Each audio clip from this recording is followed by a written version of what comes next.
welcome back to Beneath the Waves on KWIMM 89.9 Piney Way in Morro Bay.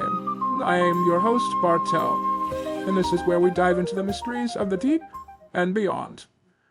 This is going to be our last call on the WENDIGO Skinwalker subject. It looks like we have a lineup for Dogman and Werewolf next, which is one of my all-time favorite subjects. I have some experience in this area. I don't want to give anything away, but maybe I'll tell one of my stories one of these days. Anyways, we do have the caller here waiting to come on, and if you have any calls for Dogman, now is the time to start calling in and get on the line. But last one for skins. Skinwalkers, I should say.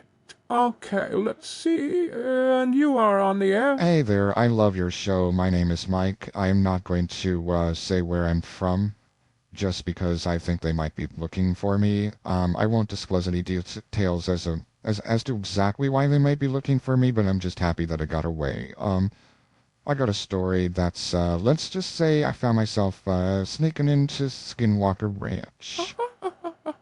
Mike, you do know that's like one of the most heavily guarded places in the country, right? And with all the tales running it, I gotta ask, what on earth possessed you to even think about doing that? Well, I've always been a bit of a thrill seeker, you know, and a little bit obsessed with the stories of skinwalkers. For years, like UFOs, cryptids, those creepy shape-shifting little skinwalker guys, you know, I just really want to know what they are, and I could just drive me crazy, so I couldn't resist the urge to see if it was true when I had the opportunity on a family trip. Okay, Mike, I'm already on the edge of my seat. How did you manage to get in without being caught? It wasn't easy. I scouted the place out for days. The guards patrol the perimeter pretty tight, and I noticed a pattern. And there's a small stretch near the southwest corner that they hit less frequently, probably because it's close to this, like, rocky outcropping.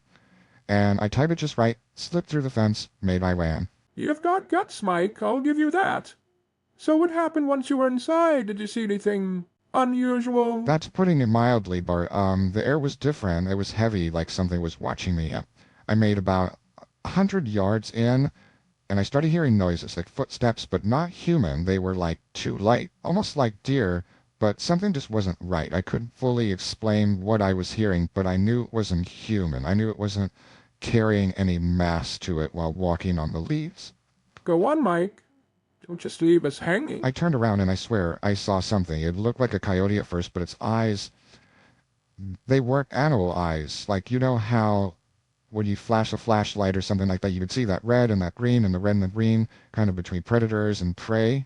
These eyes weren't like that. These were too intelligent. They were almost human. And it stood up on two legs, and that's when I knew I wasn't dealing with just any creature. I was face to face with what I came to find. It was a skinwalker. A skinwalker?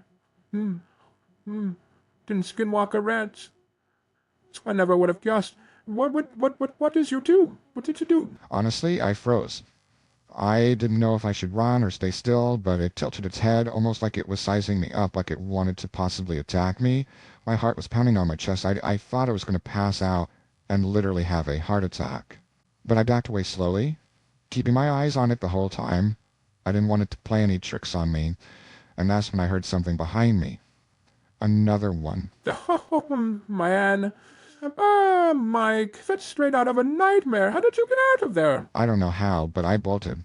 I mean, for the first couple seconds of this, I thought my feet were cemented to the ground, but somehow, after knowing there was two of them, my body was like, get the hell out of Dodge, and I didn't care about being quiet anymore. I just ran. The whole time I could hear them behind me, those footsteps getting closer, but somehow I made it back to the fence. I slipped through, didn't stop until I was back to my car. I peeled out so fast I didn't even look back.